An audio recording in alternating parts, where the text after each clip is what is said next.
Sigo leyéndote fragmentos de una enseñanza desconocida de Piotr Demianovich Uspensky, capítulo 9.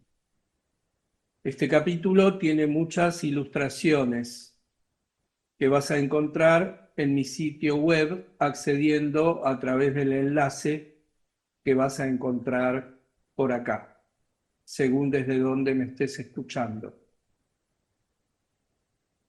En una de nuestras reuniones, G dibujó el diagrama del universo en forma enteramente nueva. Hasta ahora, dijo, hemos hablado de las fuerzas que crean los mundos, del proceso de creación tal como éste se desarrolla a partir del absoluto. Hablaremos ahora de los procesos que se efectúan en el mundo ya creado y existente. No lo olviden, el proceso de creación nunca se detiene. Sin embargo, en la escala planetaria, se desarrolla tan lentamente que si lo medimos según nuestro cálculo del tiempo, podemos considerar las condiciones planetarias como si fueran permanentes para nosotros. Consideremos entonces el rayo de creación una vez creado el universo. La acción del absoluto sobre el mundo, sobre los mundos creados por él o dentro de él, continúa. Asimismo, continúa la acción de cada uno de estos mundos sobre los mundos siguientes. Todos los soles de la Vía Láctea influyen sobre nuestro Sol. El Sol influye sobre los planetas. Todos los planetas influyen sobre nuestra Tierra y la Tierra sobre la Luna. Estas influencias son transmitidas por medio de radiaciones a través de los espacios estelares e interplanetarios. Con el fin de estudiar estas radiaciones, tomemos el rayo de creación en forma abreviada. Absoluto, Sol, Tierra, Luna. O más precisamente, imaginemos el rayo de creación bajo la forma de 3 octavas de radiaciones. La primera octava entre el absoluto y el Sol. La segunda octava entre el Sol y la Tierra. La tercera octava entre la Tierra y la Luna.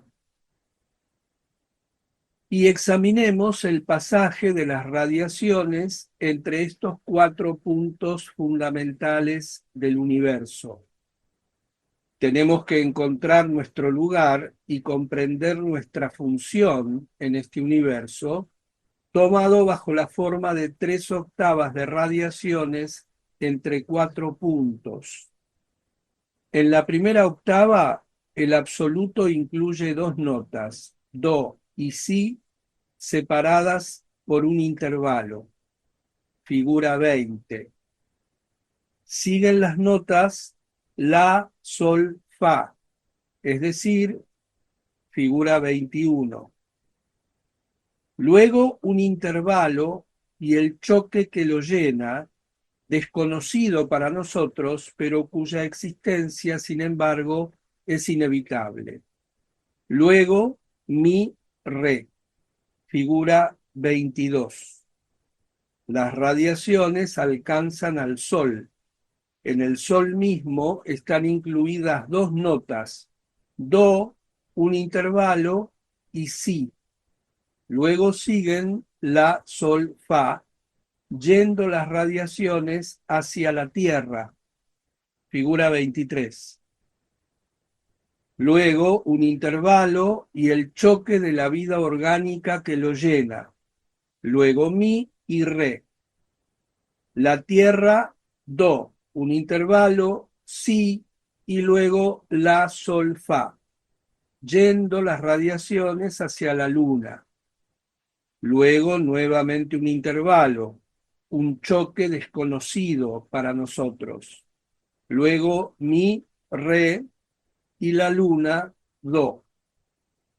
Estas 3 octavas de radiaciones forma bajo la cual nos representaremos ahora el universo, nos permitirán explicar la relación que tienen con nuestra propia vida las materias y las fuerzas de distintos planos del mundo.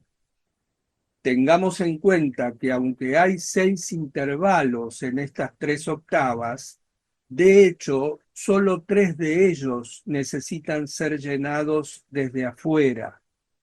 El primer intervalo, do, si, lo llena la voluntad del absoluto. El segundo intervalo, do, si, lo llena la influencia de la masa del Sol sobre las radiaciones que la atraviesan. El tercer intervalo, do, si, lo llena la acción de la masa terrestre sobre las radiaciones que la atraviesan. Solo los intervalos entre fa y mi tienen que ser llenados por choques adicionales. Estos choques adicionales pueden venir ya sea de otras octavas que atraviesan el punto dado o de octavas paralelas que salen de puntos superiores.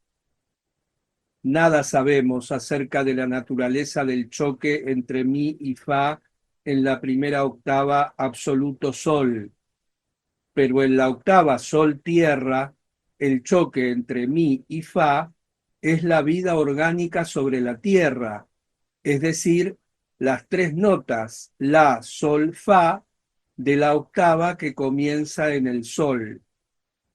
La naturaleza del choque entre mi y fa en la octava tierra-luna también nos es desconocida. Hay que tomar en cuenta que el término un punto en el universo que he usado tiene un significado completamente preciso. Un punto representa una cierta combinación de hidrógenos que opera en un lugar preciso y cumple una función igualmente precisa en tal o cual sistema. El concepto punto no puede ser reemplazado por el concepto hidrógeno, porque el término hidrógeno significa simplemente materia no limitada en el espacio. Un punto siempre está limitado en el espacio. Al mismo tiempo, un punto del universo puede designarse por el número del hidrógeno que predomina en él o que ocupa su centro. Si examinamos ahora la primera de estas 3 octavas de radiaciones, es decir, la octava absoluto sol desde el punto de vista de la ley de 3, veremos que la nota do será la conductora de la fuerza activa designada por el número 1, mientras que la materia en la cual esta fuerza actúa será carbono, C. La fuerza activa que crea la nota do en el absoluto representa la máxima frecuencia de vibraciones o la más grande densidad de vibraciones. La expresión densidad de vibraciones corresponde a frecuencia de vibraciones y su sentido es opuesto al de densidad de materia. Es decir, que cuanto más densa es la materia, tanto menos densas son las vibraciones, y viceversa. De manera general, cuanto más sube la densidad de vibraciones, tanto más baja la densidad de materia. La máxima densidad de vibraciones se encuentra en la materia más sutil, más enrarecida, y en la materia más densa concebible, las vibraciones se retardan y llegan casi a un punto muerto. Por consiguiente, la materia más sutil corresponde a la máxima densidad de vibraciones. La fuerza activa en el absoluto representa la máxima densidad de vibraciones, mientras que la materia en la cual se efectúan estas vibraciones, es decir, el primer carbono, representa la mínima densidad de materia. La nota Si en el absoluto será la conductora de la fuerza pasiva, designada con el número 2, y la materia en la cual esta fuerza pasiva actúa o en la cual resuena la nota Si será oxígeno, o la nota La será la conductora de la fuerza neutralizante, designada por el número 3, y la materia en la cual resuena la nota La será nitrógeno, N. Según el orden de su acción, estas fuerzas se mantendrán en el orden de sucesión 1, 2, 3, es decir, que corresponderán a las materias carbono, oxígeno y nitrógeno, pero según la densidad de su materia, quedarán en el orden carbono, nitrógeno, oxígeno, es decir, 1, 3, 2, porque el nitrógeno, aunque conserve el número 3, por ser el conductor de la fuerza neutralizante, permanece por su densidad de materia entre el carbono y el oxígeno, apareciendo este último como el más denso de los tres. El carbono, el oxígeno y el nitrógeno tomados en conjunto producirán una materia del cuarto orden o hidrógeno H, cuya densidad designaremos por el número 6, como la suma de 1, 2 y 3, o sea, H6. Gráfico de la primera tríada. C, O y N retienen sus números 1, 2, 3. El carbono es siempre 1, el oxígeno siempre 2 y el nitrógeno siempre 3. Pero siendo más activo que el oxígeno, el nitrógeno entra en la próxima tríada como principio activo y entra allí con la densidad 2. En otras palabras, el nitrógeno tiene ahora una densidad 2 y el oxígeno una densidad 3. De manera que la nota La de la primera tríada es la conductora de la fuerza activa en la próxima tríada, en la cual entra con la densidad 2. Si el nuevo carbono entra con la densidad 2, el oxígeno y el nitrógeno deben corresponder con él en sus densidades, reproduciendo la proporción de densidades de la primera tríada. En la primera tríada la relación de densidades era 1, 2, 3. En la segunda tríada será 2, 4, 6. Es decir, el carbono de la segunda tríada tendrá la densidad 2, el nitrógeno una densidad 4, el oxígeno una densidad 6. Tomados en conjunto, darían el hidrógeno 12, H12. Gráfico de la segunda tríada. De acuerdo con el mismo esquema, la siguiente tríada será constituida Fa, choque, Mi. El nitrógeno de la segunda tríada entrará en la tercera como carbono con la densidad 4.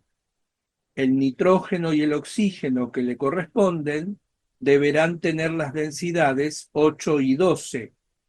Juntos darán el hidrógeno 24, H24, tercera tríada. La siguiente tríada, Mi, Re, Do, según el mismo esquema, dará hidrógeno 48, H48, cuarta tríada. La tríada Do, Si, La dará el hidrógeno 96, H96, quinta tríada. La tríada La, Sol, Fa, el hidrógeno 192, H192, sexta tríada. Fa choque Mi, hidrógeno 384, H 384, séptima tríada. Mi, re, do, hidrógeno 768, H 768, octava tríada. Do, si, la, hidrógeno 1536, H 1536, novena tríada. La, sol, fa, hidrógeno 3072, H 3072, décima tríada.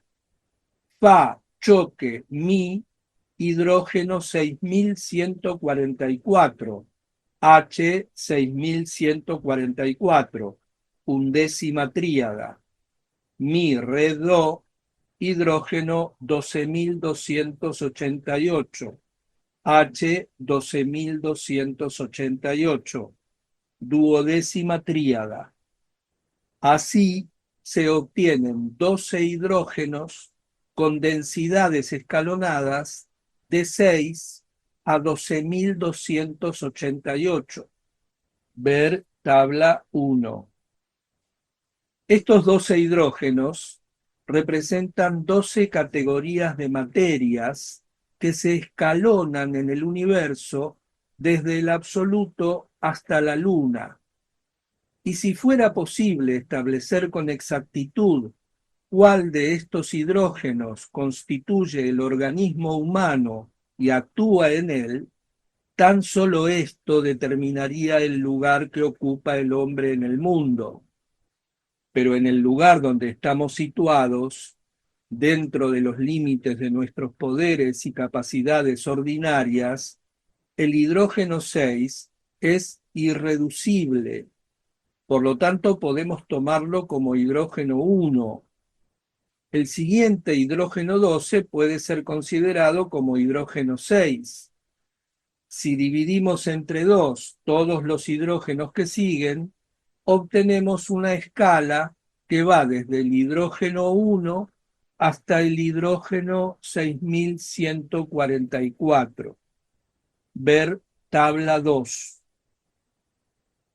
Sin embargo, el hidrógeno 6 es todavía irreducible para nosotros. Por lo tanto, podemos tomarlo a su vez como hidrógeno 1, tomar el siguiente hidrógeno como hidrógeno 6 y nuevamente dividir entre 2 todos los siguientes. Los grados obtenidos en esta forma, desde 1 hasta 3072, pueden servirnos para el estudio del hombre. Ver tabla 3. Todas las materias, desde el hidrógeno 6 hasta el hidrógeno 3072, se encuentran en el organismo humano y allí todos desempeñan su papel. Cada uno de estos hidrógenos agrupa un gran número de sustancias químicas conocidas por nosotros, ligadas unas a otras por alguna función relativa a nuestro organismo. En otras palabras, no debe olvidarse que el término hidrógeno tiene un sentido muy amplio. Cada elemento simple es un hidrógeno de una cierta densidad. Además, cualquier combinación de elementos que posee una función determinada, ya sea en el universo o en el organismo humano, es también un hidrógeno. Tal definición de materias nos permite clasificarlas en el orden de su relación con la vida y con las funciones de nuestro organismo. Comencemos con hidrógeno 768. Se define como alimento. En otras palabras, hidrógeno 768 comprende todas las sustancias que pueden servir de alimento al hombre. Las sustancias que no pueden servirle de alimento, por ejemplo, un trozo de madera, pertenecen a hidrógeno 1536, un trozo de hierro a hidrógeno 3072. Por otro lado, una materia fina pero pobre en propiedades nutritivas, estará más cerca de hidrógeno 384. Hidrógeno 384 será definido como agua. Hidrógeno 192 es el aire que respiramos. Hidrógeno 96 está representado por gases enrarecidos que el hombre no puede respirar, pero que desempeñan un papel muy importante en su vida. Además, esta es la materia del magnetismo animal, de emanaciones del cuerpo humano, de rayos N, hormonas, vitaminas, etc. En otras palabras, con hidrógeno 96 termina lo que se llama materia, o más bien lo que nuestra física y química consideran como materia. Hidrógeno 96 incluye también materias que son casi imperceptibles para nuestra química o solo perceptibles por sus rastros o por sus efectos, materias cuya existencia es presumida por algunos teóricos y negada por otros. Los hidrógenos 48, 24, 12 y 6 son materias desconocidas para nuestros físicos y químicos contemporáneos. Estas son las materias de nuestra vida psíquica y espiritual en sus diferentes grados. Al estudiar la tabla de hidrógenos, se debe recordar siempre que cada hidrógeno comprende un inmenso número de sustancias diferentes, todas conectadas entre sí por una sola y misma función en nuestro organismo y que representan un grupo cósmico definido. Hidrógeno 12 corresponde al hidrógeno de la química, peso atómico 1. El carbono, el nitrógeno y el oxígeno de la química tienen pesos atómicos 12, 14 y 16 respectivamente. Además, en la tabla de pesos atómicos es posible indicar los elementos que corresponden a ciertos hidrógenos, es decir, los elementos cuyos pesos atómicos se encuentran entre ellos casi en la relación correcta de octava. Así, hidrógeno 24 corresponde al flúor Fl, peso atómico 19. Hidrógeno 48 corresponde al cloro Cl, peso atómico 35,5. Hidrógeno 96 corresponde al bromo Br, peso atómico 80, e hidrógeno 192 corresponde al yodo I, peso atómico 127. Los pesos atómicos de estos elementos se encuentran casi en la relación de octava. En otras palabras, el peso atómico de cada uno de ellos es casi el doble del peso atómico del otro. La ligera inexactitud, es decir, el carácter incompleto de la relación de octava, proviene del hecho de que la química ordinaria no toma en consideración todas las propiedades de una sustancia, particularmente sus propiedades cósmicas. La química de la cual hablamos aquí estudia la materia sobre una base diferente de la química ordinaria y no solamente toma en cuenta sus propiedades químicas y físicas, sino también sus propiedades psíquicas y cósmicas. Esta química o alquimia considera la materia antes que nada desde el punto de vista de sus funciones, las que determinan su sitio en el universo y su relación con las otras materias, y luego desde el punto de vista de su relación al hombre y a las funciones del hombre. Se entiende por átomo de sustancia la más pequeña cantidad de una sustancia dada que retiene todas sus propiedades químicas, cósmicas y psíquicas.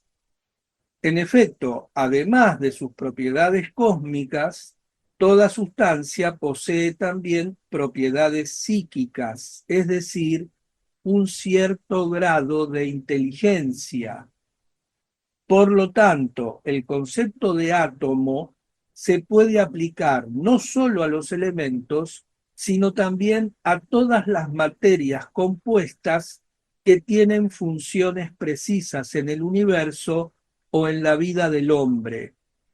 Puede haber un átomo de agua, un átomo de aire, es decir, de aire atmosférico apropiado para la respiración del hombre, un átomo de pan, un átomo de carne, y así sucesivamente. En este caso, un átomo de agua será un décimo de un milímetro cúbico de agua tomado a cierta temperatura por un termómetro especial.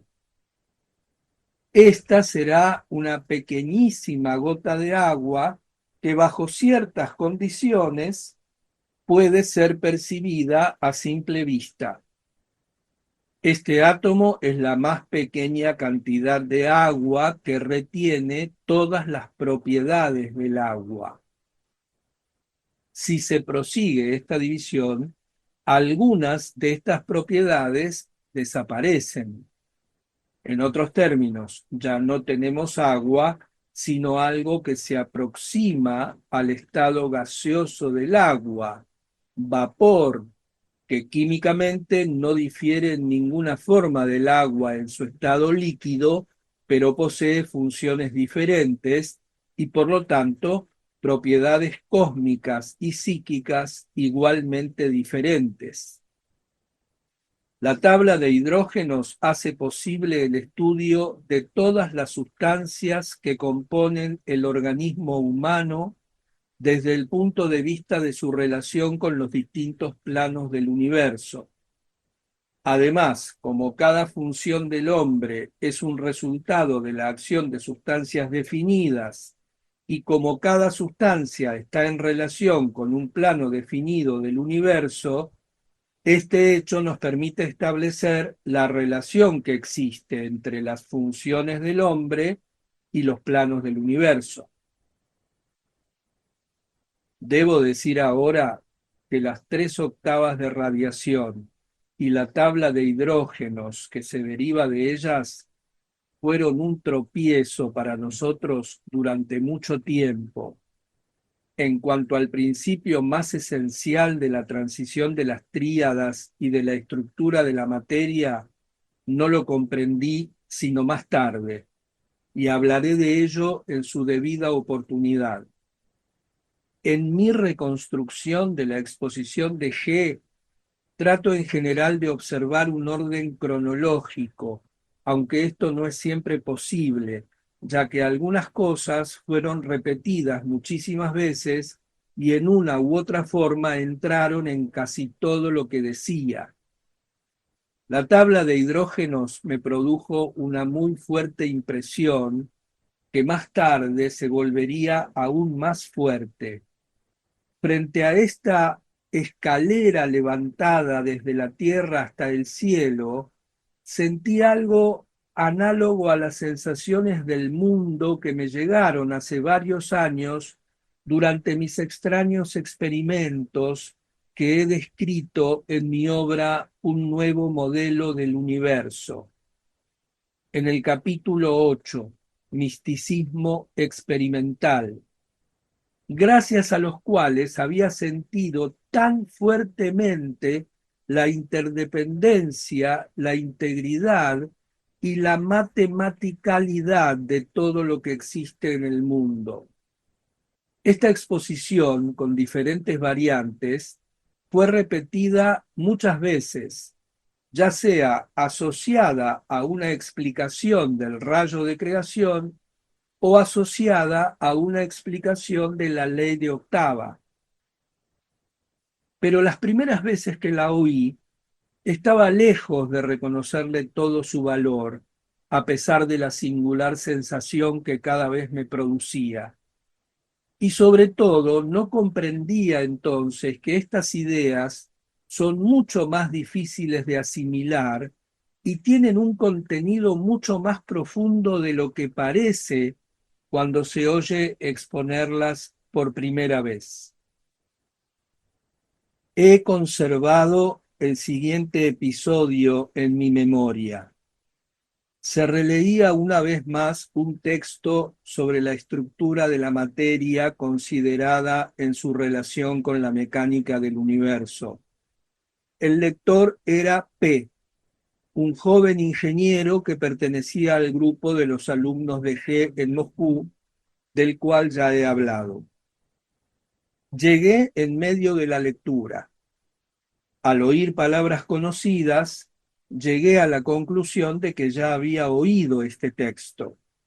Entonces me senté en un rincón del salón y me puse a fumar pensando en otra cosa. G estaba presente. ¿Por qué no ha seguido usted la lectura?, me preguntó después de que hubo terminado. Pero ya la he oído, respondí. G sacudió la cabeza en signo de desaprobación. Y con toda franqueza, yo no comprendí lo que él esperaba de mí. ¿Por qué tendría que escuchar otra vez un texto que ya conocía? No lo comprendí hasta mucho más tarde, cuando el período de las lecturas había pasado y cuando traté de recapitular mentalmente para mí mismo todo lo que había oído. A menudo, al reflexionar sobre un problema, me acordaba muy claramente que había sido tratado en una de estas lecturas, pero por desgracia no podía recordar nada de lo que se había leído y habría dado mucho por oír ciertos textos una vez más. Casi 2 años después, en noviembre de 1917, un pequeño grupo de 5 personas se encontraban con G a orillas del Mar Negro, a 40 kilómetros al norte de Tuapse, en una pequeña casa de campo separada más de 2 kilómetros de la vivienda más cercana. Una noche en que todos estábamos reunidos, hablábamos. Ya era tarde, hacía mal tiempo, soplaba un viento del noreste que venía en ráfagas, hora de lluvia, hora de nieve.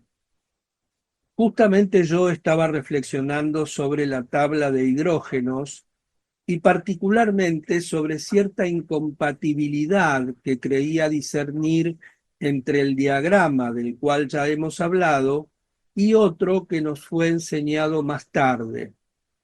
Reflexionaba sobre los hidrógenos que se encuentran debajo del nivel normal. Explicaré pronto en detalle de qué se trataba y qué respondió G más tarde al problema que me atormentaba. Pero ese día no lo hizo directamente. Usted debería saber, me dijo, que ya hemos hablado de eso en las conferencias de San Petersburgo. Sin duda no ha escuchado. ¿Se acuerda de un texto que no quería escuchar diciendo que ya lo conocía? Este contenía la respuesta precisa a la pregunta que usted plantea ahora. Después de un corto silencio, añadió: Ahora bien, si usted supiera que en este mismo momento alguien estaba leyendo este texto en Tuapse, ¿saldría a pie para oírlo? Sí, iría, dije. Y de hecho, a pesar de que me representaba muy vívidamente cuán largo, frío y difícil sería el camino, yo sabía que esto no me detendría. G se echó a reír. ¿Iría usted de veras?, me dijo. Piénselo, 40 kilómetros, lluvia, oscuridad, nieve, viento. No tengo que pensarlo, exclamé. Usted sabe que ya he hecho este viaje más de una vez, cuando faltaban caballos o cuando no había lugar para mí en el coche, y sin esperar recompensa, simplemente porque no había otra cosa que hacer. Naturalmente que iría, y sin vacilar, si alguien fuese a releer este texto en tu ápice. Ah, dijo G, si tan solo la gente razonara de esta manera, pero en realidad razona exactamente al revés. Sin la menor necesidad, afrontarían todas las dificultades, pero para algo importante de lo que podrían sacar un provecho verdadero, no levantan un dedo. Tal es la naturaleza humana. Un hombre nunca quiere pagar, pero sobre todo, no quiere pagar por lo que es verdaderamente esencial. Usted sabe ahora que no se puede obtener algo por nada, que hay que pagar por todo y pagar en proporción de lo que se recibe. Pero habitualmente un hombre piensa todo lo contrario. Por bagatelas completamente insignificantes pagará cualquier precio, pero por algo importante jamás. Esto debe llegarle por sí solo. Y para volver a la lectura que usted no escuchó en San Petersburgo, esta contenía la respuesta exacta a la pregunta que plantea ahora. Si entonces hubiese puesto atención, hoy comprendería que no hay ninguna contradicción entre los diagramas y que no la puede haber. Pero volvamos a San Petersburgo.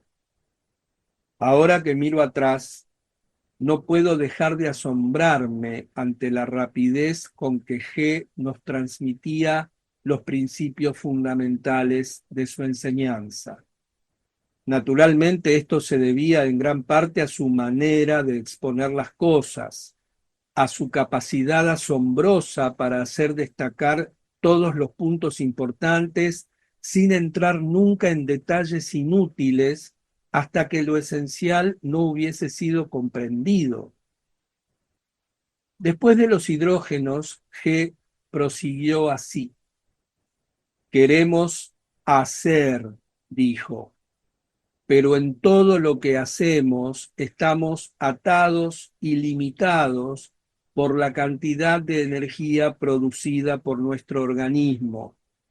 Cada función, cada estado, cada acción, cada pensamiento, cada emoción requiere una energía, una sustancia bien precisa. Llegamos a la conclusión de que tenemos que recordarnos a nosotros mismos, pero solamente podemos recordarnos a nosotros mismos si tenemos en nosotros la energía indispensable para el recuerdo de sí. No podemos estudiar, comprender ni sentir nada sin tener la energía que se requiere para esta comprensión, este sentimiento o este estudio. ¿Qué ha de hacer un hombre entonces cuando comienza a darse cuenta de que no tiene la suficiente energía para alcanzar las metas que se ha propuesto?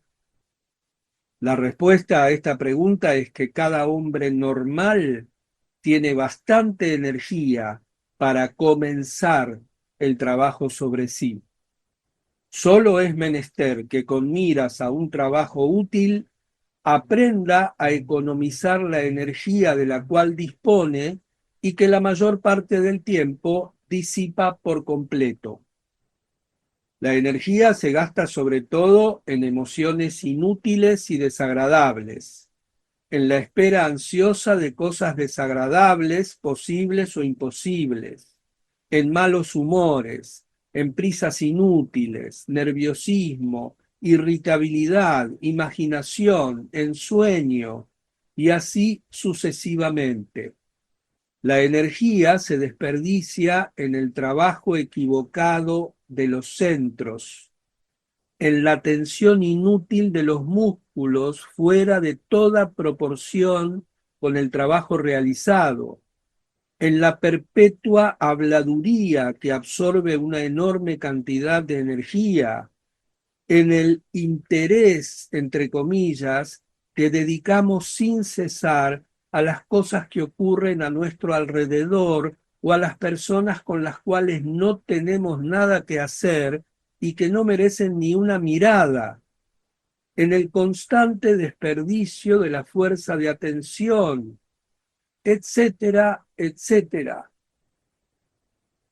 Al comenzar a luchar contra todos estos hábitos, un hombre ahorra una enorme cantidad de energía y con la ayuda de esta energía puede emprender fácilmente el trabajo del estudio de sí y del perfeccionamiento de sí.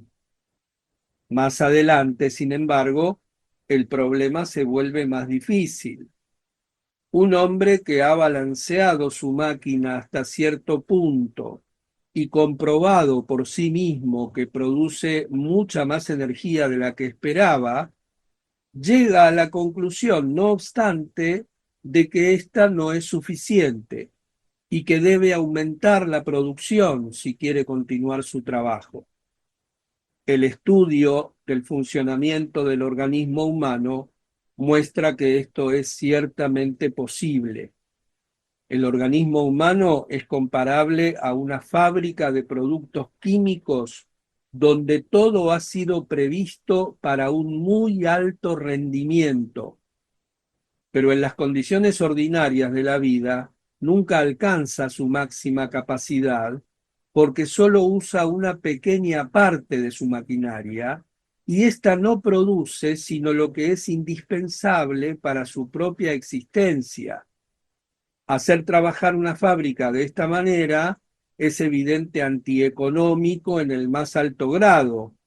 Por lo tanto, la fábrica, con toda su maquinaria, todas sus instalaciones perfeccionadas, de hecho no produce nada, ya que no llega a mantener sino su propia existencia, y aún esto con dificultad. El trabajo de la fábrica consiste en transformar una clase de materia en otra, es decir, desde el punto de vista cósmico, las sustancias más groseras en sustancias más finas.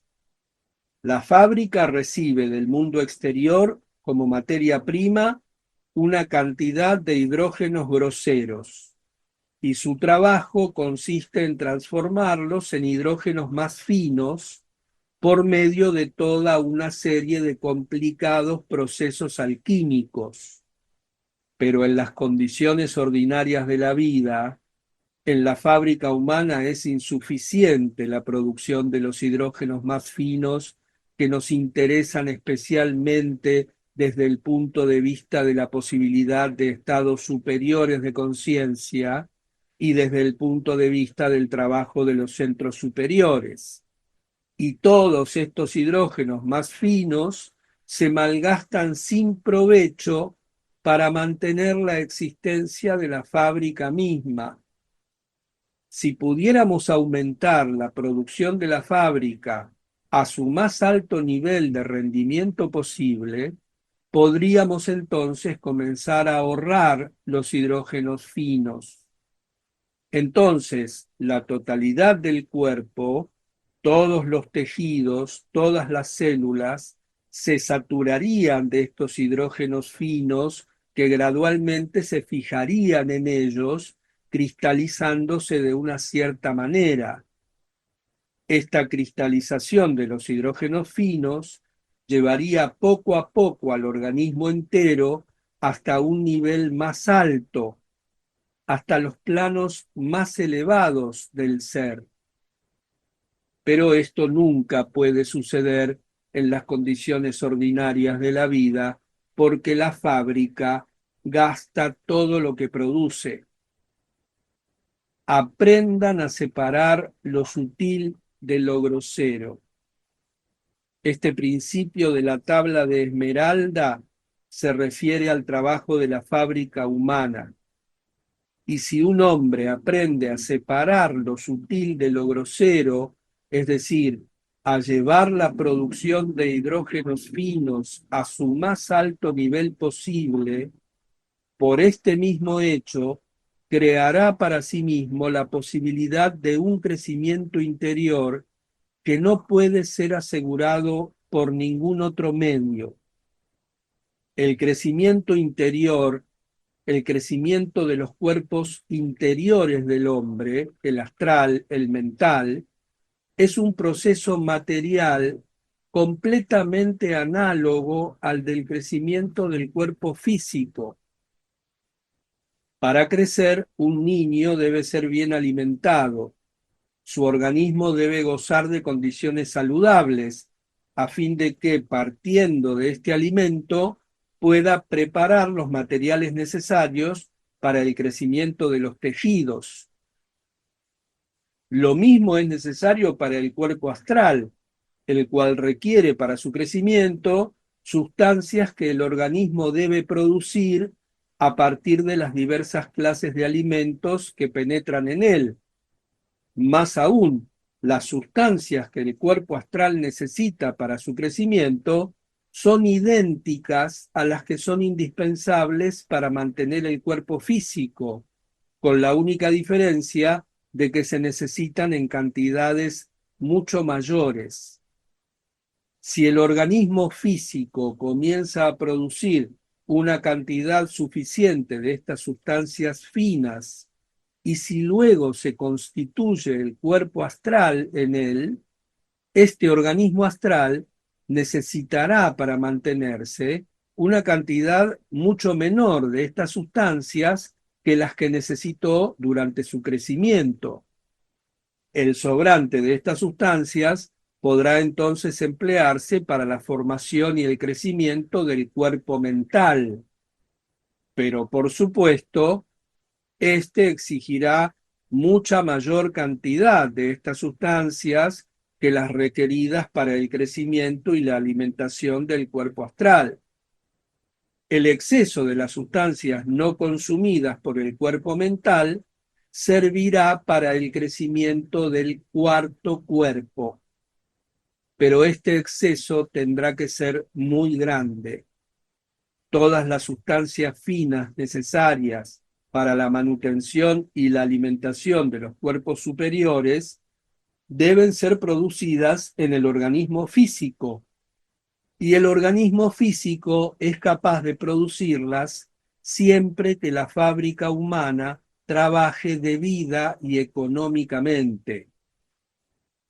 Todas las sustancias necesarias para mantener la vida del organismo, para el trabajo psíquico, para las funciones superiores de la conciencia y el crecimiento de los cuerpos superiores, son producidas por el organismo a partir del alimento que penetra en él.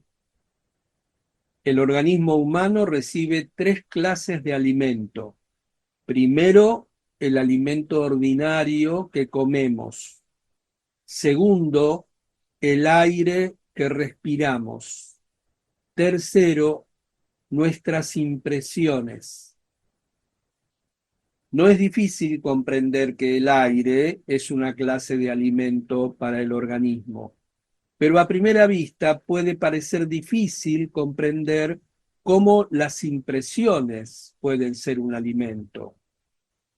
Siempre debemos recordar que con cada impresión exterior, sonora, visual u olfativa, recibimos desde afuera cierta cantidad de energía, cierto número de vibraciones. Esta energía que penetra en el organismo desde el exterior es un alimento. Más aún, como ya lo he dicho, la energía no puede ser transmitida sin materia.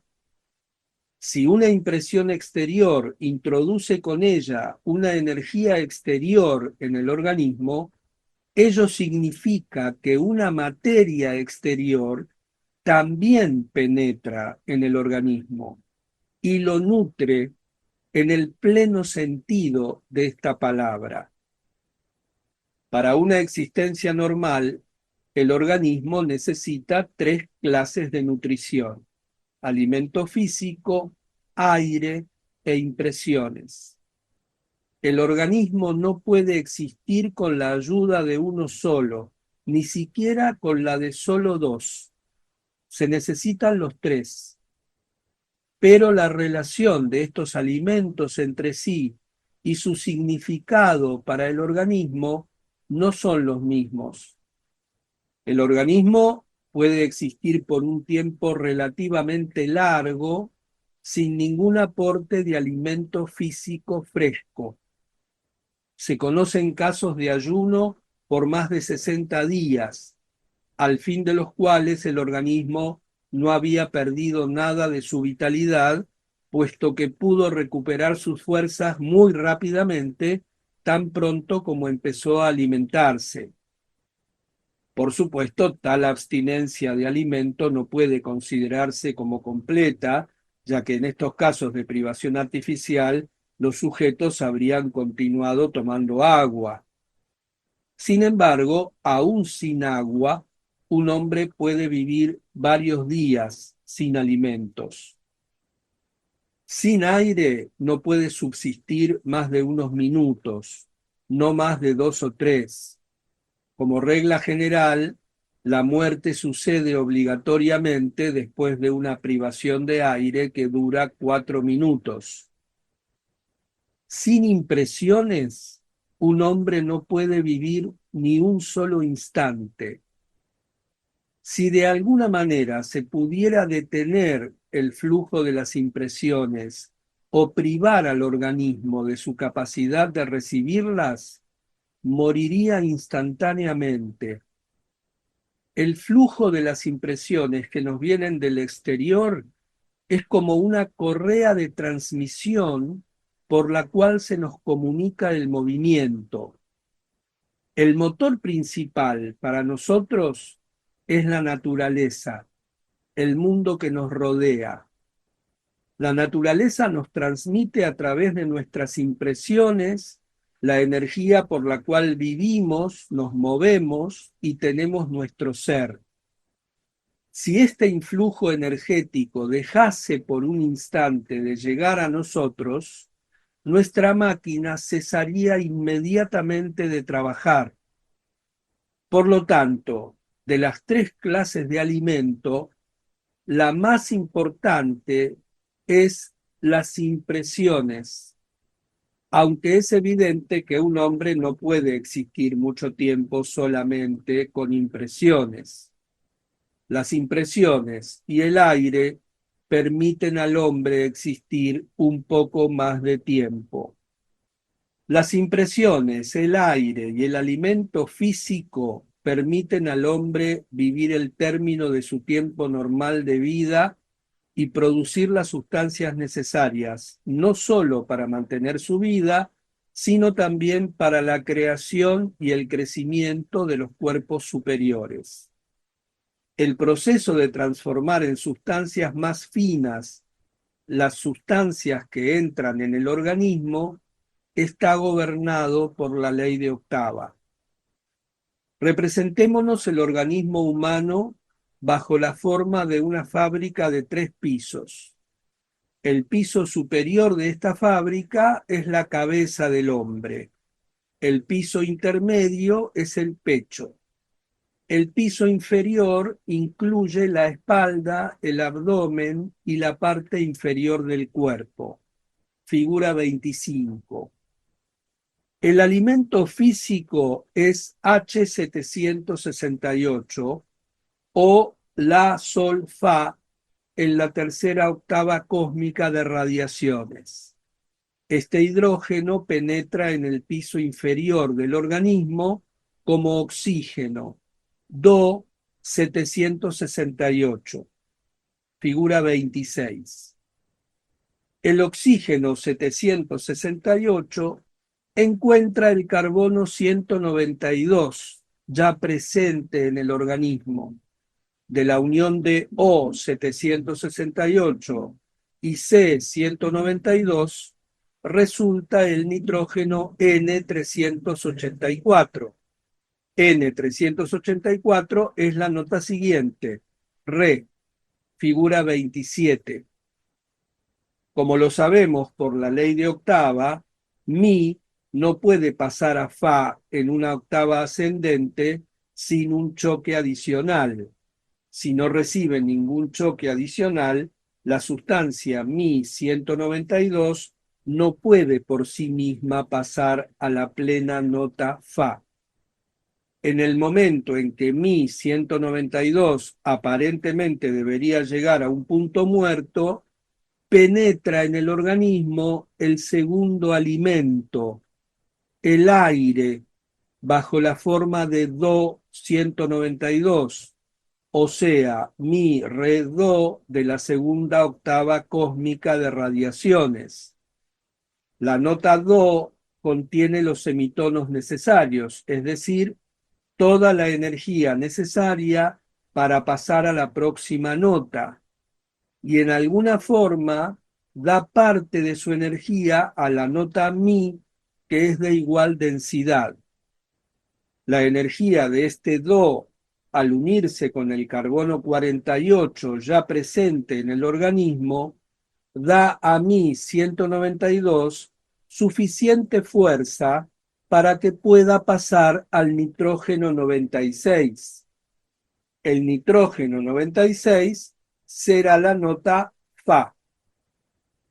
Re 384, que se convierte en el oxígeno de la tríada siguiente, encuentra en el organismo el carbono 96 y en conjunto producen un nuevo nitrógeno N192, que es la nota Mi 192.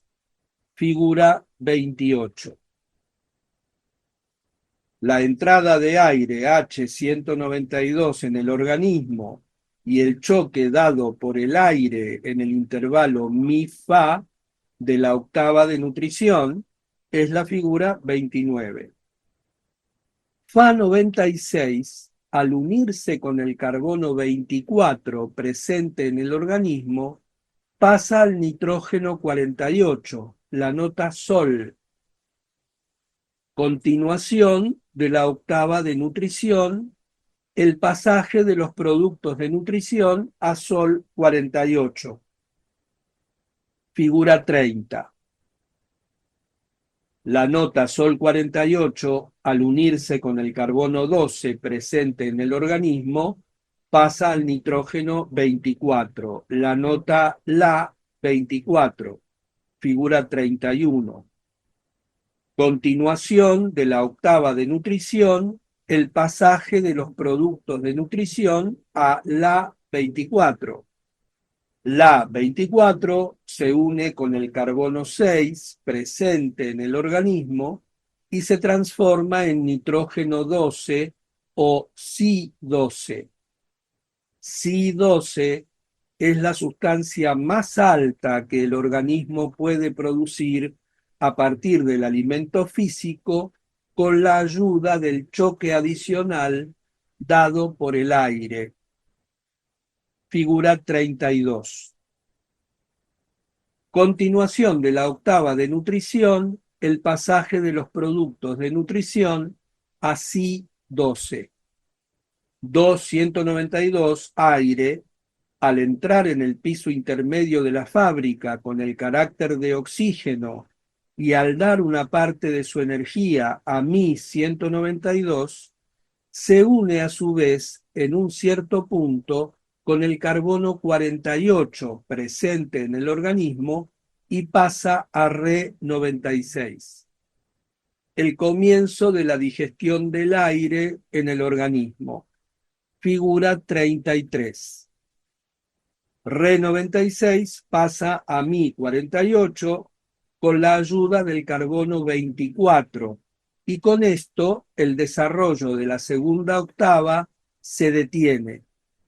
Para pasar de Mi a Fa es indispensable un choque adicional, pero en este sitio la naturaleza no ha preparado ningún choque adicional y la segunda octava, es decir, la octava del aire, no puede desarrollarse más allá y en las condiciones ordinarias de la vida no se desarrolla más allá. Figura 34. continuación de la octava del aire en el organismo. La tercera octava comienza con Do 48. Las impresiones entran en el organismo bajo la forma de oxígeno 48, es decir, La, Sol, Fa, de la segunda octava cósmica, Sol, Tierra, figura 35. Do 48 tiene suficiente energía para pasar a la próxima nota, pero en el momento en que Do 48 presenta en el organismo, no se presenta el carbono 12 necesario para esta transición. Al mismo tiempo, Do 48 no entra en contacto con Mi 48.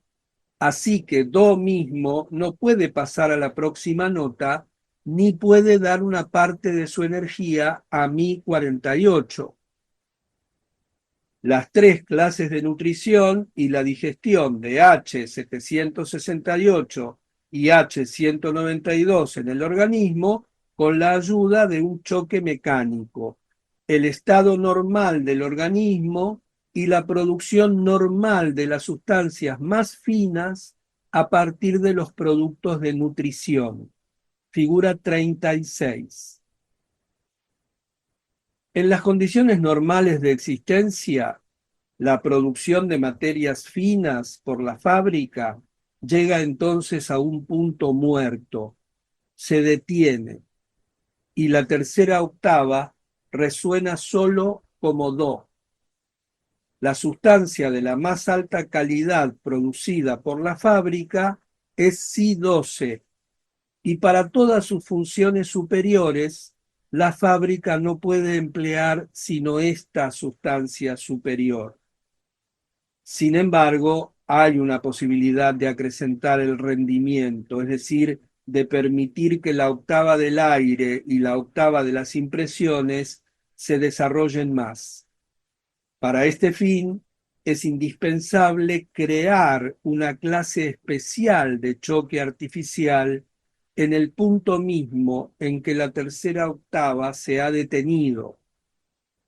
Esto significa que el choque artificial debe ser aplicado a la nota Do 48.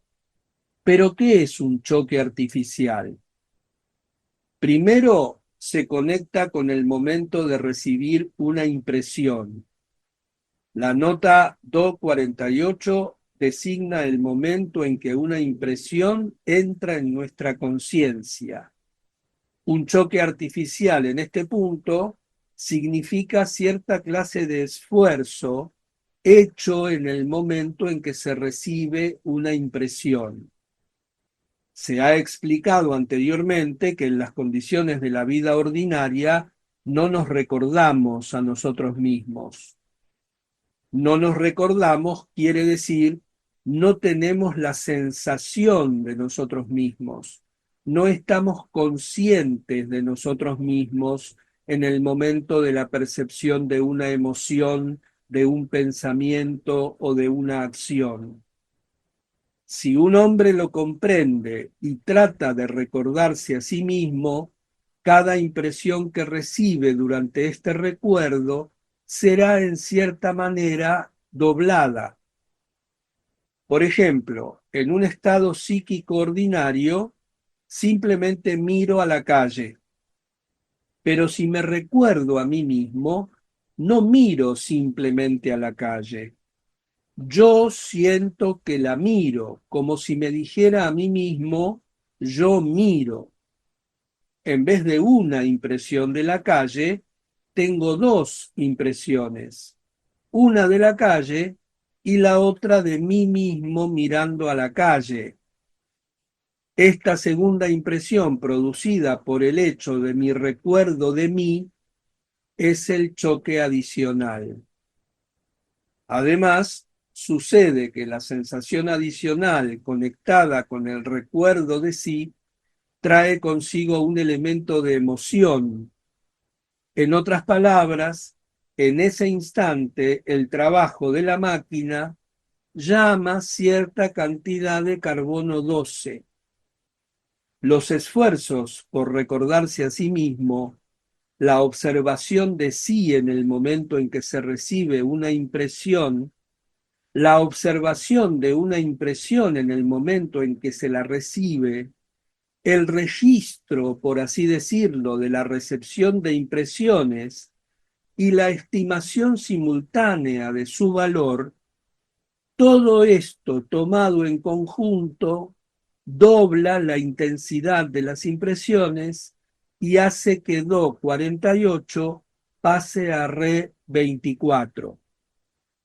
Al mismo tiempo, los esfuerzos que corresponden a la transición de una nota a otra y el pasaje de Do 48 a Re 24 permiten que Do 48 de la tercera octava entre en contacto con Mi 48 de la segunda octava y que le dé a esta nota la cantidad de energía necesaria para pasar de Mi a Fa.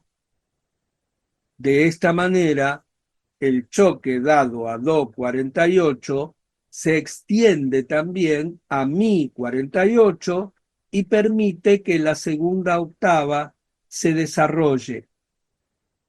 Mi 48 pasa a Fa 24. Fa 24 pasa a Sol 12. Sol 12 pasa a La 6. La 6 es la materia de la más alta calidad que puede ser producida por el organismo a partir del aire, es decir, a partir de la segunda clase de alimento. Sin embargo, esto no puede ser obtenido sino por un esfuerzo consciente realizado en el momento en que se recibe una impresión. Comprendamos bien lo que esto quiere decir. Todos respiramos el mismo aire.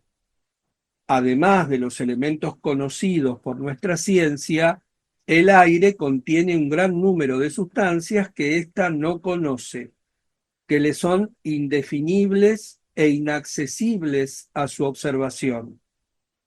Pero es posible un análisis exacto del aire aspirado, tanto como del aire expirado. Este análisis muestra que si el aire aspirado por diversas personas es estrictamente el mismo, el aire expirado por cada una de ellas se revela completamente diferente. Supongamos que el aire que respiramos esté compuesto de una veintena de distintos elementos desconocidos por nuestra ciencia. Cada uno de nosotros absorbe un cierto número de estos elementos en cada aspiración. Supongamos que se absorben siempre 5 de ellos. Por consecuencia, el aire expirado por cada uno está compuesto de 15 elementos.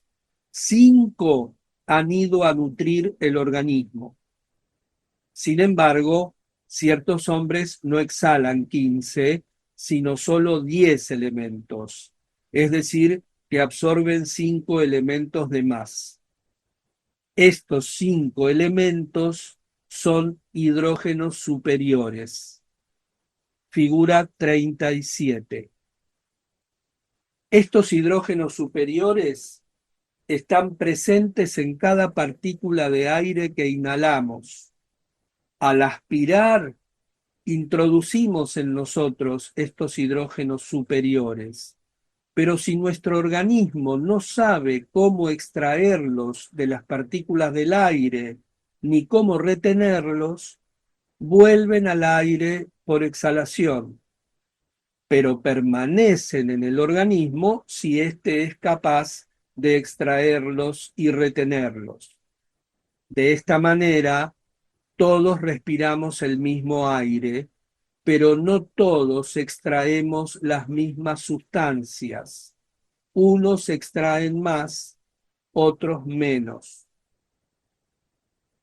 Para extraer más de ellos, es necesario que nuestro organismo disponga de una cierta cantidad de sustancias finas correspondientes.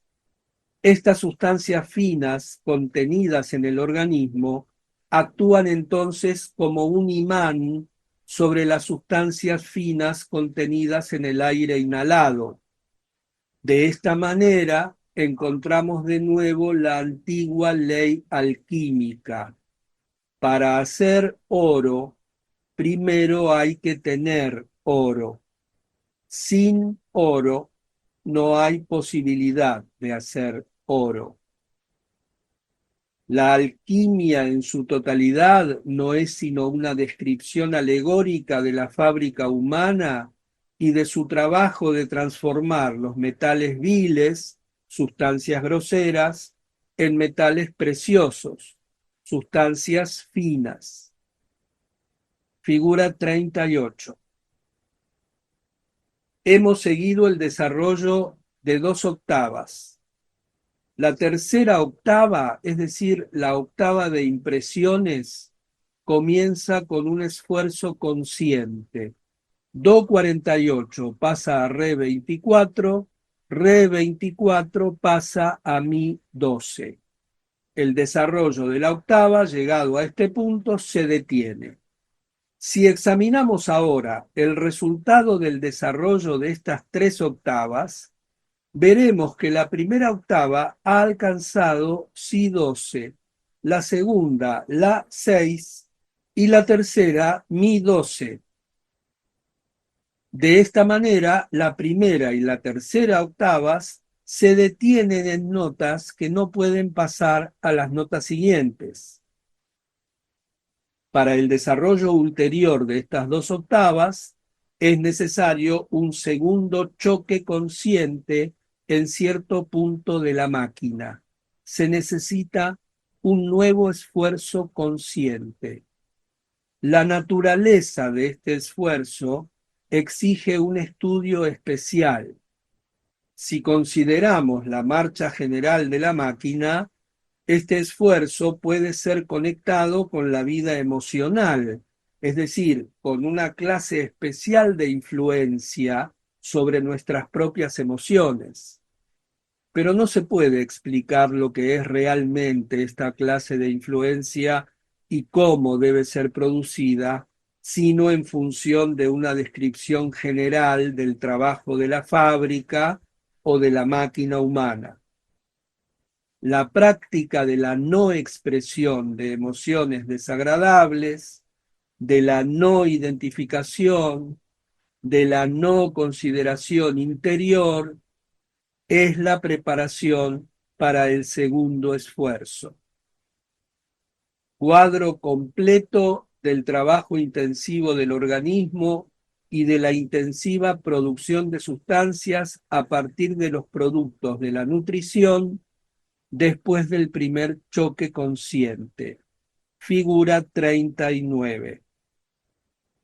Si consideramos ahora el trabajo de la fábrica humana como un todo, cada vez que se detiene la producción de estas sustancias finas, seremos capaces de discernir por cuáles medios podemos hacerla recomenzar.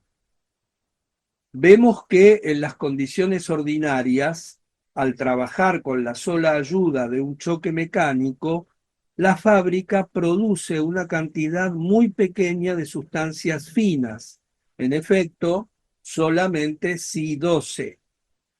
Trabajando con un choque mecánico y un choque consciente, la fábrica produce ahora una cantidad mucho más grande de sustancias finas. Y al trabajar con 2 choques conscientes, la fábrica producirá tal cantidad de sustancias finas que con el transcurso del tiempo su carácter se transformará por completo. La fábrica de 3 pisos representa el universo en miniatura. Está construida según las mismas leyes y sobre el mismo plan que el universo entero. Para comprender la analogía entre el hombre, el organismo humano y el universo, representémonos el mundo, como lo hemos hecho anteriormente, bajo la forma de 3 octavas que van desde el absoluto hasta el sol, desde el sol hasta la tierra y desde la Tierra hasta la Luna. Cada una de estas tres octavas carece de un semitono entre fa y mi, y en cada una de ellas el papel de este semitono que falta es desempeñado por cierta clase de choque artificialmente creado en este punto. Si tratamos ahora de precisar la analogía entre la fábrica de 3 pisos y las 3 octavas del universo, debemos comprender que los 3 choques adicionales en las 3 octavas corresponden a las 3 clases de alimento que entran en el organismo humano. El choque en la octava inferior corresponde al alimento físico. Este choque es el 2768 de la fábrica cósmica de 3 pisos. En la octava intermedia, el choque corresponde al aire, es el 2192 de la fábrica cósmica. En la octava superior, el choque corresponde a las impresiones, es el do 48 de la fábrica cósmica. En el trabajo interior de esta fábrica cósmica de 3 pisos, las 3 clases de alimentos sufren la misma transformación que en la fábrica humana sobre el mismo plano y en relación con las mismas leyes. Un estudio más profundo de la analogía entre el hombre y el universo solo es posible después de un estudio exacto de la máquina humana, después de que se hayan reconocido exactamente los sitios respectivos de cada uno de los hidrógenos en nuestro organismo. Entonces, debemos descubrir la precisa razón de ser de cada hidrógeno, dándoles la definición química, psicológica, fisiológica y anatómica. En otros términos, definiendo sus funciones, su sitio en el organismo humano y, si es posible, las sensaciones particulares que le están ligadas. El estudio del trabajo del organismo humano como fábrica química nos muestra 3 etapas en la evolución de la máquina humana. La primera etapa concierne al trabajo del organismo humano, el organismo tal como ha sido creado por la naturaleza, es decir, para la vida y las funciones de los hombres número 1, 2 y 3. La primera octava, la octava del alimento, se desarrolla normalmente hasta mi 192. Al llegar a este punto, recibe automáticamente un choque al comienzo de la segunda octava y su desarrollo prosigue después hasta si 12. La segunda octava, la octava del aire, comienza con do 192 y se desarrolla hasta mi 48, donde se detiene. La tercera octava, la octava de las impresiones, comienza con do 48 y se detiene allí. De modo que 7 notas de la primera octava, 3 notas de la segunda y 1 nota de la tercera representan un cuadro completo del trabajo de la fábrica humana en su primera etapa, es decir, en su estado natural.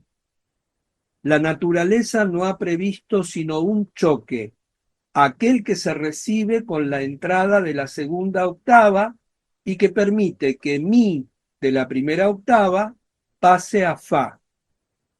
Pero la naturaleza no ha previsto nada para el segundo choque, es decir, para el choque que ayudaría al desarrollo de la tercera octava y por tanto permitiría que mi de la segunda octava pasase a fa. Un hombre debe crear este choque por sus propios esfuerzos si desea aumentar la producción de los hidrógenos finos en su organismo. La segunda etapa concierne al trabajo del organismo humano cuando un hombre crea un choque voluntario y consciente en el punto Do 48. Este choque voluntario se transmite primero a la segunda octava, que se desarrolla hasta Sol 12 o aún más allá hasta La 6, y aún más lejos si el trabajo del organismo es suficientemente intenso. El mismo choque permite también el desarrollo de la tercera octava, la octava de impresiones, que en este caso alcanza Mi 12. Así, en la segunda etapa del trabajo del organismo humano, vemos el desarrollo completo de la segunda octava y 3 notas de la tercera. La primera octava se ha detenido en la nota Si 12, la tercera en la nota Mi 12. Ninguna de estas octavas puede desarrollarse más allá sin un nuevo choque. La naturaleza de este segundo choque no puede ser definida tan fácilmente como la del primer choque voluntario de Do 48. A fin de comprenderla, es indispensable comprender la significación de Si 12 y de Mi 12. El esfuerzo que crea este choque debe consistir en un trabajo sobre las emociones, en una transformación y mutación de las emociones. Esta transmutación de las emociones ayudará entonces a la transmutación de Si 12 en el organismo humano. Ningún crecimiento real, es decir, ningún crecimiento de los cuerpos superiores en el organismo es posible sin ella. La idea de esta transmutación era conocida por muchas enseñanzas antiguas y aún por algunas más recientes, por ejemplo, la alquimia de la Edad Media. Pero los alquimistas hablaban de esta transmutación bajo la forma alegórica de una transmutación de metales viles en metales preciosos. En realidad, a lo que se referían era a la transformación de los hidrógenos groseros en hidrógenos finos en el organismo humano, principalmente a la transformación de Mi 12. Se puede decir que si un hombre llega a realizar esta transmutación, ha logrado la meta de sus esfuerzos, pero en tanto que no la haya realizado, todos los resultados obtenidos aún pueden perderse, porque de ninguna manera están fijados en él. Más aún, estos resultados han sido logrados solo en las esferas del pensamiento y de la emoción. Resultados reales, objetivos, pueden obtenerse solamente después de que haya comenzado la transmutación de Mi 12. Los alquimistas que hablaban de esta transmutación comenzaban directamente con ella. No conocían nada, o por lo menos no decían nada, acerca de la naturaleza del primer choque voluntario. Sin embargo, todo depende de esto. El segundo choque voluntario y la transmutación no se hacen físicamente posibles, sino después de una larga práctica del primer choque voluntario, que consiste en el recuerdo de sí y en la observación de las impresiones que se reciben. En el camino del monje y en el del fakir, el trabajo sobre el segundo choque precede al trabajo sobre el primer choque, pero como solo este último puede llevar a la creación de Mi 12, los esfuerzos en la ausencia de todo otro elemento tienen por necesidad que concentrarse en Si 12, lo que muy a menudo da resultados enteramente equivocados. En el cuarto camino, un desarrollo correcto tiene que comenzar con el primer choque voluntario y luego pasar al segundo choque que debe intervenir en mi 12. La tercera etapa en el trabajo del organismo humano comienza cuando un hombre crea conscientemente en sí mismo un segundo choque voluntario en el punto mi 12, cuando comienza en él la transformación o la transmutación de estos hidrógenos en hidrógenos superiores. La segunda etapa y el comienzo de la tercera se refieren a la vida y a las funciones del hombre número 4. Se necesita un periodo bastante largo de transmutación y de cristalización para la transición del hombre número 4 al nivel del hombre número 5. Cuando se ha comprendido suficientemente la tabla de hidrógenos, esta de inmediato pone en evidencia muchos rasgos nuevos en el trabajo de la máquina humana, estableciendo así claramente, ante todo, las razones de las diferencias que existen entre los centros y sus respectivas funciones. Los centros de la máquina humana trabajan con diversos hidrógenos. Allí estriba su principal diferencia.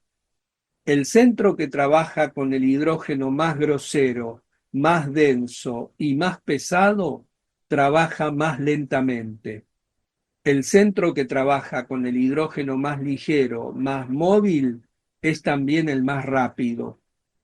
El centro del pensar o el centro intelectual es el más lento de los tres centros que hemos examinado hasta ahora. Trabaja con el hidrógeno 48, según la tercera gradación de la tabla de hidrógenos. El centro motor trabaja con el hidrógeno 24.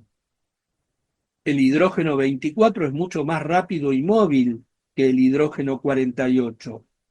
El centro intelectual nunca es capaz de seguir el trabajo del centro motor.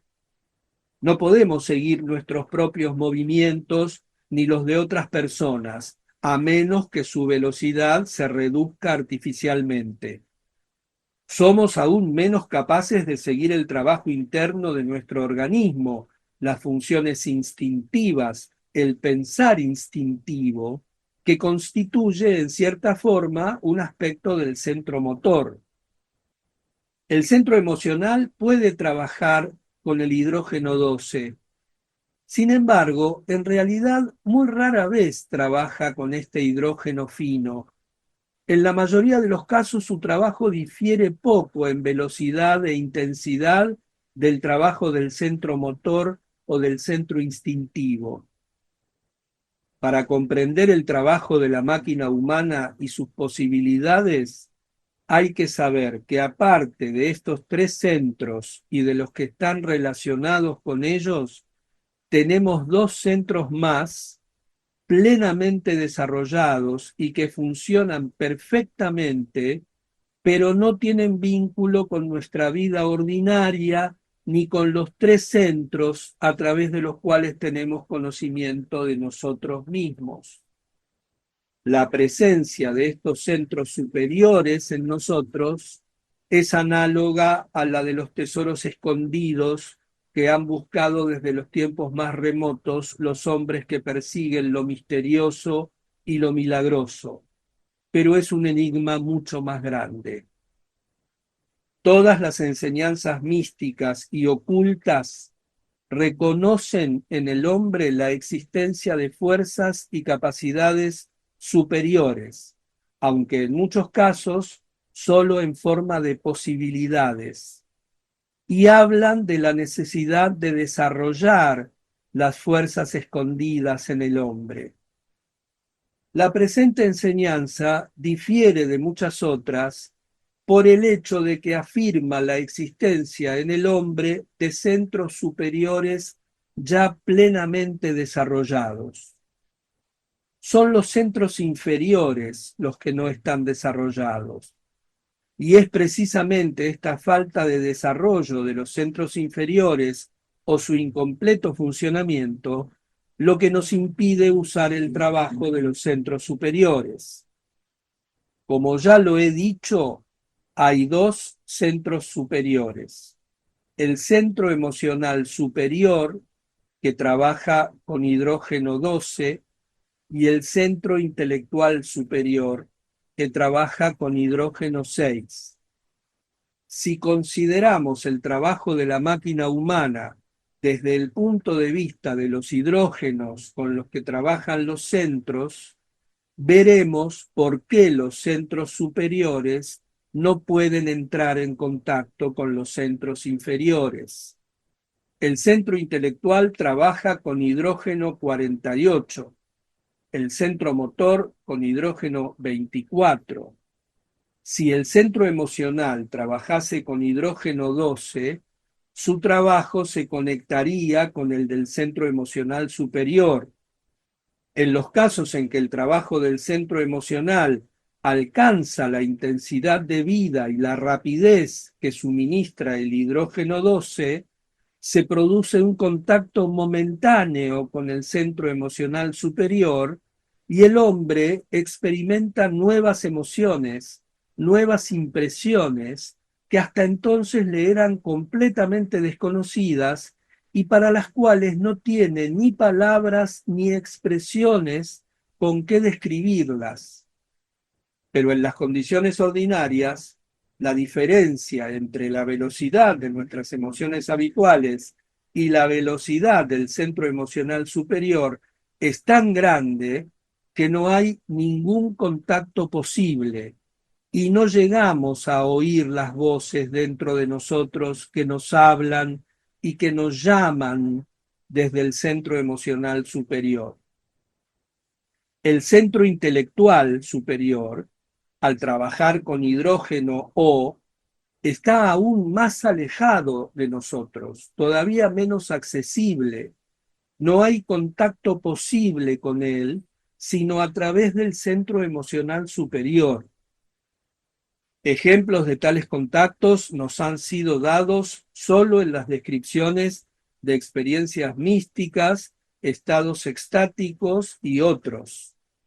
Dichos estados pueden ser producidos por emociones religiosas, a no ser que aparezcan por breves instantes bajo la acción de narcóticos especiales, o en ciertos estados patológicos, tales como ataques de epilepsia o lesiones traumáticas accidentales en el cerebro, y en tal caso es difícil decir cuál es la causa y cuál es el efecto.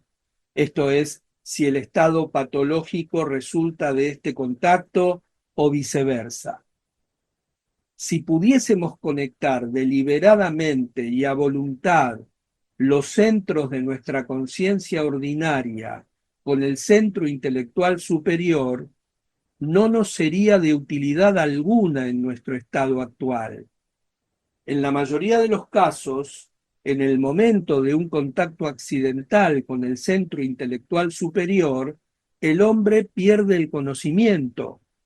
La inteligencia se desborda con el torrente de pensamientos, emociones, imágenes y visiones que súbitamente irrumpen en ella. Y en lugar de un pensamiento vivo o una emoción viva, resulta, por el contrario, un quedarse completamente en blanco, un estado de inconsciencia. La memoria recuerda solo el primer momento, cuando la mente está como sumergida, y el último momento, cuando se retira el flujo y el conocimiento regresa. Pero aún estos momentos son tan ricos en colores de mil matices que entre las sensaciones ordinarias de la vida no hay nada con qué compararlos. Generalmente esto es todo lo que queda de las así llamadas experiencias místicas o extáticas que resultan de un contacto momentáneo con un centro superior. Muy rara vez sucede que una mente, por bien preparada que esté, llegue a aprender y a guardar el recuerdo de algo de lo que fue sentido y comprendido en el momento del éxtasis. Sin embargo, aún en tales casos, los centros intelectual, emocional y motor recuerdan y transmiten todo a su propia manera, es decir, traducen sensaciones completamente nuevas, nunca antes experimentadas, al lenguaje de las sensaciones cotidianas. Reducen a las formas del mundo tridimensional cosas que sobrepasan completamente nuestras medidas ordinarias. De esta manera, desnaturalizan hasta los menores vestigios de lo que podría subsistir en su memoria de estas experiencias inusitadas. Al transmitir las impresiones de los centros superiores, nuestros centros ordinarios pueden compararse a ciegos hablando de colores o a sordos hablando de música.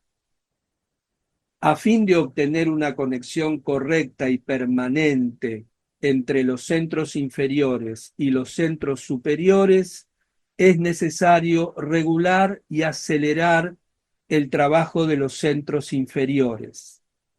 Además, como ya se ha dicho, los centros inferiores trabajan mal, porque muy a menudo, en vez de desempeñar respectivamente sus propias funciones, uno u otro de ellos toma a su cargo el trabajo de otros centros. Esto reduce considerablemente la velocidad de marcha de la máquina y torna muy difícil la aceleración del trabajo de los centros. Por lo tanto, para poder regular y acelerar el trabajo de los centros inferiores, el primer objetivo debe ser librar a cada centro de todo trabajo que no le sea natural y hacerlo volver a su propia tarea, la cual puede desempeñar mejor que ningún otro centro. ¿Cuánta energía es así gastada en un trabajo profundamente inútil y dañino en todo sentido? Actividad de emociones desagradables, preocupaciones, inquietudes, apresuramiento y toda la secuela de actos automáticos enteramente desprovistos de necesidad alguna. Se pueden dar fácilmente innumerables ejemplos de esta actividad inútil. Ante todo, hay ese flujo incesante de pensamientos que no pueden ser detenidos ni controlados y que consumen una cantidad enorme de nuestra energía. Luego está la tensión continua y perfectamente superflua de los músculos de nuestro organismo. Nuestros músculos están contraídos aun cuando no hagamos nada. Una parte considerable de nuestra musculatura entra de inmediato en acción para el mínimo trabajo, como si se tratase de realizar el más grande esfuerzo. Para recoger una aguja del suelo, un hombre gasta tanta energía como para levantar a un hombre de su mismo peso. Para escribir una carta de 2 palabras, derrochamos una fuerza muscular que bastaría para escribir un grueso volumen.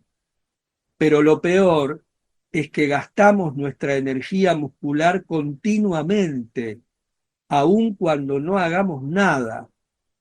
Cuando caminamos, los músculos de los hombros y de los brazos están tensos sin la menor necesidad.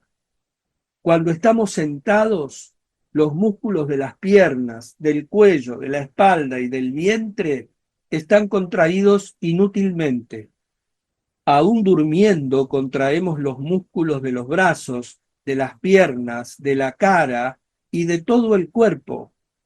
Y no comprendemos que en este perpetuo estado de alerta con miras a esfuerzos que jamás haremos, gastamos mucha más energía que la que sería necesaria para realizar un trabajo útil, real, durante toda una vida. Además, podemos señalar el hábito de hablar sin cesar, de todo y a todo el mundo, y si no hay nadie, de hablarse a sí mismo. el hábito de alimentar quimeras, el ensueño perpetuo, nuestros cambios de humor, los continuos pasajes de un sentimiento a otro y miles de cosas completamente inútiles que el hombre se cree obligado a sentir, pensar, hacer o decir. Para regular y equilibrar el trabajo de los tres centros, cuyas funciones constituyen nuestra vida, es indispensable economizar la energía producida por nuestro organismo. No hay que derrocharla en un funcionamiento inútil, sino ahorrarla para la actividad que unirá gradualmente los centros inferiores con los centros superiores.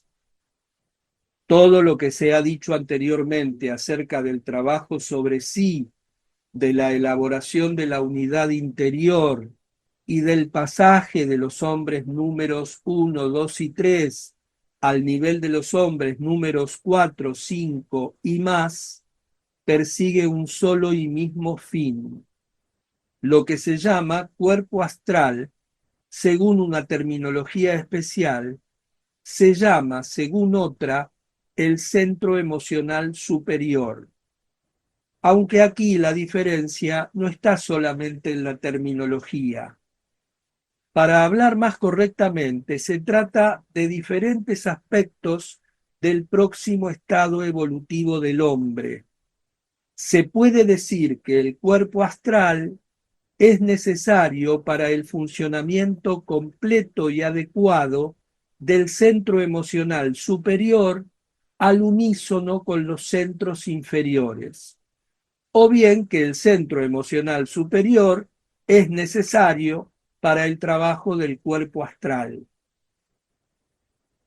El cuerpo mental corresponde al centro intelectual superior. Sería falso decir que son una sola y misma cosa, pero el uno exige al otro. El uno no puede existir sin el otro. Uno es la expresión de ciertos aspectos y funciones del otro. El cuarto cuerpo exige el trabajo completo y armonioso de todos los centros. Implica un control completo sobre este trabajo, del cual también es la expresión.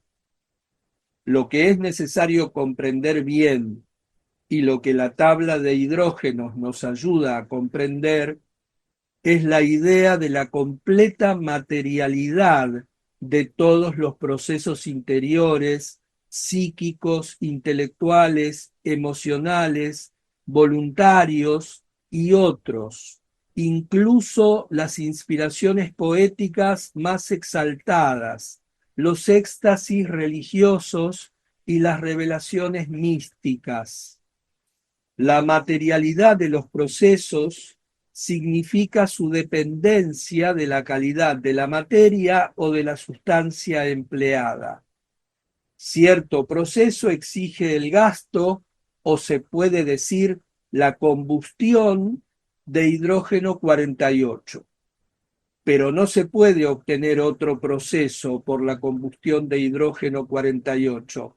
Requiere una sustancia más fina o más combustible, hidrógeno 24. Para un tercer proceso, el hidrógeno 24 es demasiado débil, se necesita hidrógeno 12.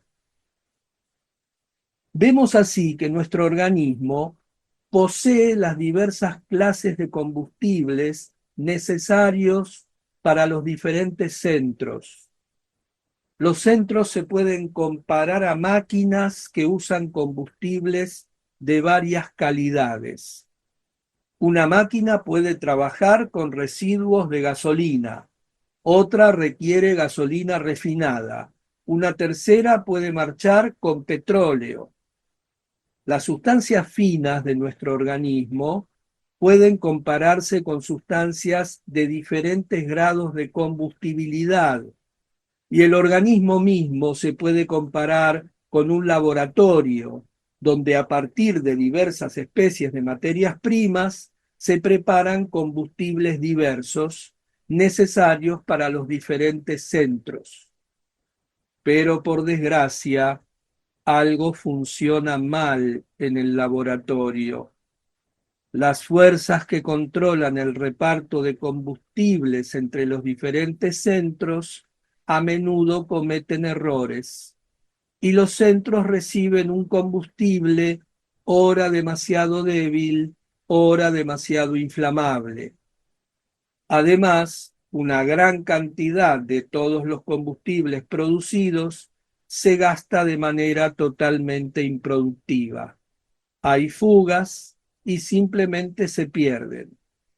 Y además de esto, en el laboratorio ocurren a menudo explosiones que destruyen de golpe todo el combustible que había sido preparado para el día siguiente o aún para un periodo de tiempo mucho más largo y pueden causar daños irreparables a la fábrica entera.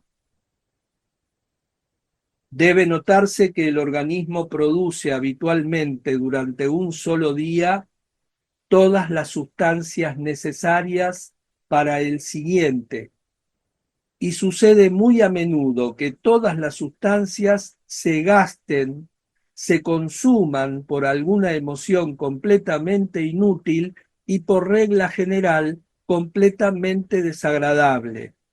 Los malos humores, el bullicio, la angustiosa expectativa de algo desagradable, la duda, el temor, un sentimiento de ofensa, la irritación, cada una de estas emociones, en cuanto llegan a un cierto grado de intensidad, en media hora o aún en medio minuto, pueden quemar todas las sustancias que habían sido preparadas para el día siguiente.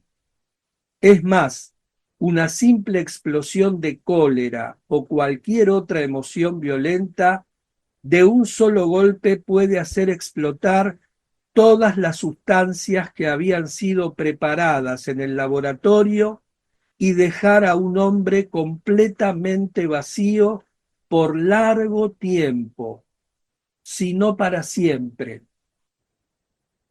Todos los procesos psíquicos son materiales. No hay ni un solo proceso que no exija el gasto de cierta sustancia correspondiente. Si esta sustancia está presente, el proceso se desarrolla, pero cuando la sustancia se agota, el proceso se detiene.